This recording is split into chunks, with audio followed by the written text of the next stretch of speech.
Abra a tua Bíblia em Lucas 15, a partir do verso 11.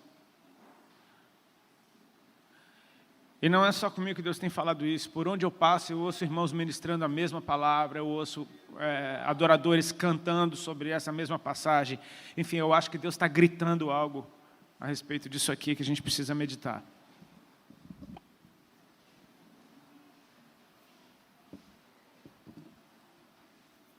Lucas 15, a partir do verso 11.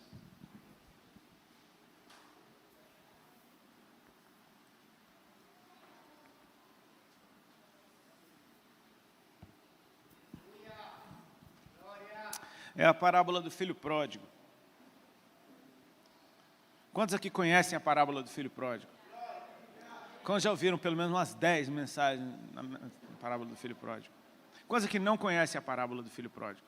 Levanta a tua mão, só para eu saber. Todo mundo conhece a parábola do filho pródigo. Glória a Deus. A gente não precisaria nem ler então, mas vamos ler, amém? Para você ver que você precisa conhecer a parábola do filho pródigo. Continuou. Certo homem tinha 2 filhos. O mais moço deles disse ao pai: Pai, dá-me a parte dos bens que me cabe. E ele lhes repartiu os haveres. Passados não muitos dias, o filho mais moço, ajuntando tudo que era seu, partiu para uma terra distante, e lá dissipou todos os seus bens, vivendo dissolutamente, ou seja, irresponsavelmente. Depois de ter consumido tudo, sobreveio àquele país uma grande fome, e ele começou a passar necessidade. Então ele foi e se agregou a um dos cidadãos daquela terra, e este o mandou para os seus campos a guardar porcos. Ali desejava ele fartar-se das alfarrobas que os porcos comiam, mas ninguém lhe dava nada.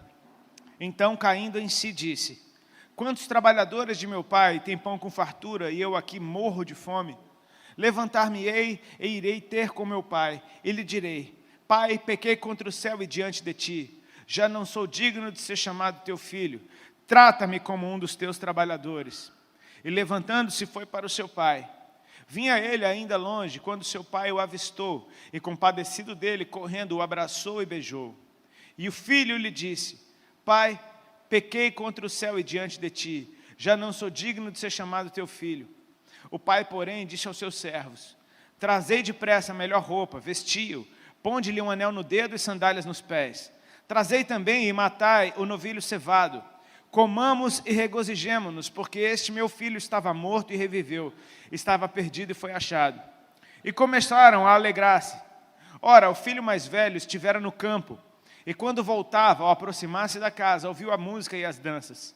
Chamou um dos criados e perguntou-lhe o que era aquilo, e ele informou: Veio teu irmão, e teu pai mandou matar o novilho cevado, porque o recuperou com saúde. Ele se indignou e não queria entrar. Saindo, porém, o pai procurava conciliá-lo. Mas ele respondeu a seu pai: Há tantos anos te sirvo, sem jamais transgredir uma ordem tua, e tu nunca me deste um cabrito sequer para alegrar-me com meus amigos. Vindo, porém, esse teu filho, que desperdiçou os teus bens com prostitutas, tu mandaste matar para ele o novilho cevado. Então lhe respondeu o pai: Meu filho, tu sempre estás comigo, tudo o que é meu é teu. Entretanto, era preciso que nos regozijássemos e nos alegrássemos, porque esse teu irmão estava morto e reviveu, estava perdido e foi achado. Amém? Glória a Deus, queridos. Pode se sentar.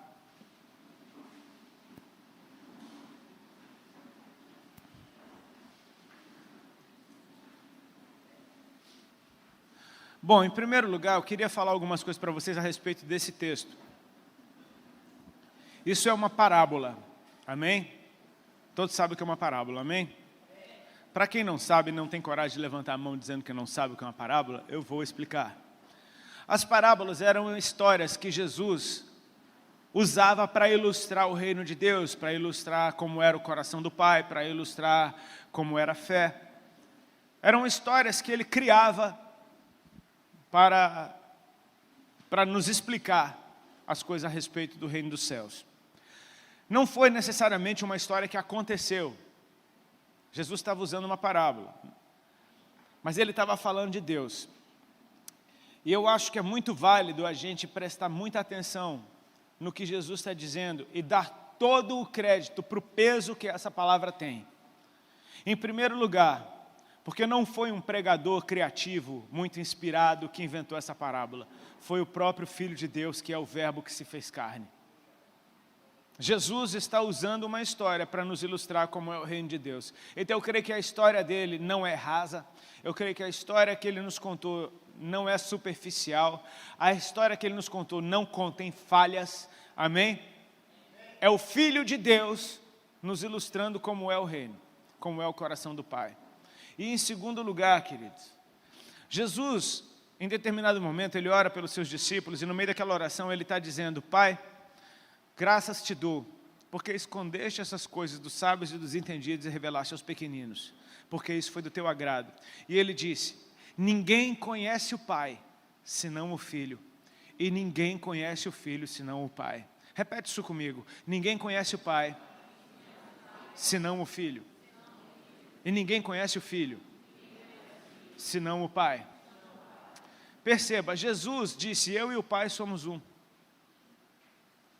Então Jesus conhece tudo a respeito do Pai, Jesus conhece tudo a respeito do que é ser filho. Amém? É uma parábola onde ele está falando de pai e filhos. Então eu creio que ele merece todo o crédito, toda a nossa atenção. Amém, queridos?